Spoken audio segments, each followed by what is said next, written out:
नमस्कार मंडळी, स्वागत आहे तुम्हा सर्वांचं आपल्या गावठी दरबार यूट्यूब चॅनलवरती. तर आपण आहोत आशिषच्या फार्मवरती. संध्याकाळी आपण आलो होतो आशिषकडे कोंबडा घेण्यासाठी. पुरंदरचे मंगेश दादा आहेत. तर त्यांना कोंबडा हवा होता मित्रांनो, आणि अर्जंट पाहिजे होता म्हणून आपण आशिषकडे आलो होतो. आणि इकडे कोंबडा घेऊन झालेला आहे, आणि क्युरियोसिटी म्हणून मित्रांनो फक्त जस्ट हे पक्षी बघत होतो. आणि हे पक्षी रात्री पण फिरत होते मित्रांनो. इकडे ना आशिषचा उकिरडा आहे, शेण वगैरे इकडेच पडतं, आणि रात्री पण हे पक्षी असेच मोकळे असतात मित्रांनो. आशिषकडे कुत्रे पण आहेत, कोंबडे आहेत, आणि बऱ्यापैकी काय काय गोष्टी असतात आशिषकडे. गिनी फॉल आहेत, बदक आहेत, सगळ्याच गोष्टी मित्रांनो.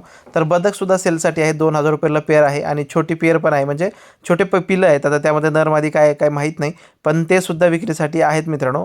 कमीमध्ये काहीतरी होईल. आणि दुसरी गोष्ट, राजहंसाची पेअरसुद्धा भरपूर मोठी झालेली आहे.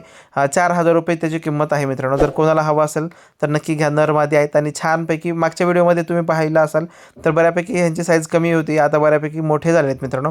प्रत्यक्षात बघितल्यास यापेक्षा मोठे दिसतात, आणि खूप छान पक्षी आहेत हे, आणि मस्तपैकी रात्रभर आणि दिवसभर बाहेरच असतात. इकडे वरती आशिषच्या कोंबड्या सुद्धा आहेत मित्रांनो. तर व्हिडिओ कसा वाटला ते नक्की सांगा. थँक्यू.